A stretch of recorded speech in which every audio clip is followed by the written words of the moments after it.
Detalye sa love triangle ni Fiang kay JM at Jaren. JM Fiang o Jar Fiang. May 2 linggo na nga matapos na makalabas ang pinakabagong big winner ng Pinoy Big Brother Gen 11 na si Fiang Smith. Maraming naging ganap sa paglabas ng natitirang housemates. At ito ang pinakaaabangan ng mga fans, lalo na ng mga shippers ni na Fiang, JM at Jaren. Alam kasi nilang sa paglabas ni Fiang muling mamamayagpag at maglalayag ang hinihirit nilang JM Fiang love team.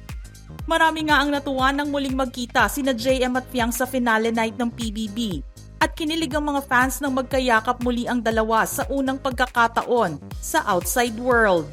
At ngayon na inilabas na rin ang listahan kung kaninong Star Magic managers at handlers sila napunta. Panigurado na rin ang kasunod nitong proyekto sa mga dating housemates na itinuloy ang balak na pag-aartista. Sinundan nga ng mga loyal followers ni Fiang ang kanyang journey sa bahay ni Kuya. Kaya naman nang makita nila na nagiging malapit ito sa mga housemates, ay nagkaroon sila ng kani-kaniyang gusto. Mas lalo pa silang pinakilig nang makita ang magandang chemistry ni Fiang kay JM. Hindi man sila naging magkasama sa iisang management team sa Star Magic, malakas ang paniniwala nila at ipinagdadasal na magiging official love team ang JM Fiang.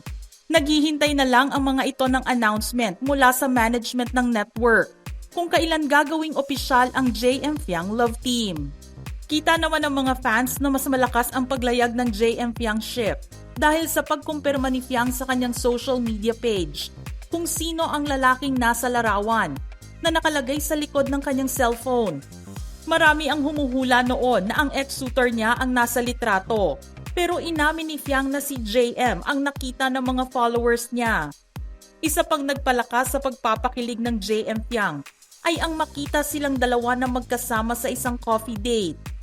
Hindi lang yan isang simpleng coffee date dahil nakitang kasama ng JM Fiang ang pamilya ni JM. Andoon si Mommy Ella, kapatid at pamangkin ni JM ayon sa inilabas at kumakalat na litrato sa internet. Nagpakilig din si Fiang sa kanilang mga fans nang magbigay ito ng shoutout kay JM at tinawag itong best man, forever baby at forever lover boy sa kanyang livestream.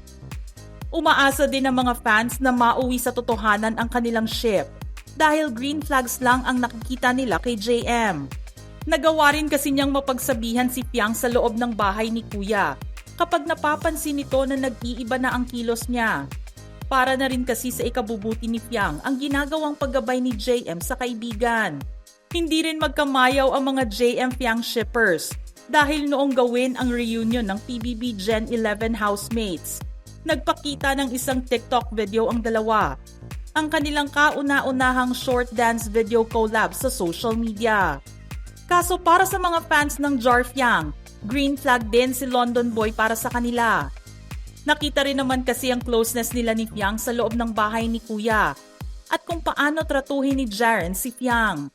Kahit nga ang mga yakap nila sa isa't isa ay nabibigyan ng ibang kahulugan. It's different nga para sa iba ang kilos ng Jar Fiang kapag sila ay magkasama. Sinasabi rin ng ilan sa social media na the next Rico Yan Claudine Barreto love team ang Jar Fiang kapag ito ay natuloy. Kahit malakas ang pag-ship sa JM Fiang, low-key naman ang pagbuhat ng mga fans sa Jar Fiang. Nakita rin kung paano alagaan ni Fiang si Jaren sa loob ng bahay ni Kuya. Dahil hindi nga ito lumaki sa Pilipinas, tinulungan itong kumain ng ibang mga street food si Jaren. Nakasuporta rin si Fiang sa pagkain ni Jaren ng balut. At siya pa ang nagturo rito kung paano kainin ang exotic Philippine delicacy. Kaya naman ang ending, nagawa ito ni Jaren at kahit natakot ito, napagtagumpayan niya ang pagkain ng balut. Matatandaan naman noong October 31, ilang araw matapos lumabas ang Big Four sa bahay ni Kuya, nagkaroon ng mini poll ang VP at tinanong kung sinong PBB Gen 11 love team ang bet ng mga manonood. Heart emoji para sa JM Fiang at thumbs up naman para sa Jar Fiang. Base sa lumabas na resulta, mas marami ang nagbigay ng thumbs up para sa Jar Fiang na umabot ng 98,000 kumpara sa heart emoji ng JM Fiang na nasa 82,000. Nang matanong naman ang mga fans kung kaninong ship ang mas bet nila this season sa hiwalay na poll, namayagpag ang JM Fiang na nakakuha ng 25,000 care emojis. Ang kilalang VP Choice Awards o Village People Magazine Choice Awards ay kasalukuyang bukas at tumatanggap ng nominasyon para sa gaganaping 6th VP Choice Awards. Hinihikayat nila ang mga fans at supporters ng bawat personalidad sa showbiz man o ibang industriya na isubmit ang kanilang pangalan for nomination. Ang mga supporters ng bawat ship na JM Fiang at Jar Fiang ay nag-aanyaya sa mga kapwa nila shippers na inominate na ang kanilang mga bets. Ang VP Choice Awards ay isang award-giving body na nagbibigay ng pagkilala sa biggest and brightest in travel, lifestyle, technology and entertainment industries na pinili ng mga mamamayang Pilipino.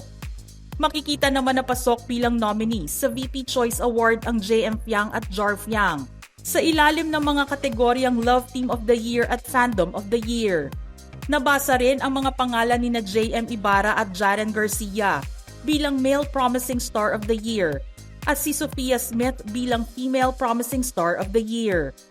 Ang online nominations ay nagsimula noong October 28 at magtatagal hanggang November 28, 2024. Nilinaw naman ni Fiang noong lumabas ito sa kanyang unang vlog guesting kay Darla Soler para sa Bag Raid episode sa kanyang channel na ang love team na JM Fiang ay iba sa Jar Fiang at hindi dapat nag-aaway-away ang mga fans nila. Magkaiba di hamak ang mga ataking nakikita kapag nakakasama ni Fiang si JM at si Jaren. Sinasabi kasi ng iba na Jar Fiang na lang daw ang maging official love team dahil pareho lang silang 18 years old. 6 years older kasi si JM kaysa kay Fiang kaya gusto ng mga fans na yung magkaedad ang buuin ng management. Inawat nga ni Fiang ang mga ito at sinabing kapag si Jaren ang kanyang naging ka-love team, huwag i-bash ng mga fans si JM. Ganoon din naman kapag natuloy na si JM ang maging kapareha niya, huwag daw i-bash ng mga fans si Jaren. Pero aminado naman siya na kinikilig din siya na ma-ship kina Jaren at JM. Sabi nga ni Fiang, normal lang na makaramdam ng kilig sa kahit kanino at pakiusap niya, mamili ang mga fans at isa lang ang kaya niya. Magkaiba nga ang gusto ng mga fans ni Fiang para sa kanya at sa magiging katambal niya sa mga future projects na gagawin niya sa ABS-CBN. Patuloy lang ang mga ito sa pagsuporta lalo na ang JM Fiang at Jar Fiang shippers sa kanilang mga bets. Kung sino man ang piliin ng management para sa kanyang love team, hangad ni Fiang na buo pa rin ang suporta na ibibigay nila para sa kanya at huwag tumigil sa pag-cheer sa bago niyang tatahaking karera sa buhay. Mga ka-showbiz peeps, gusto naming marinig ang inyong reaksyon sa istorya natin ngayon. Send your thoughts in the comment section below.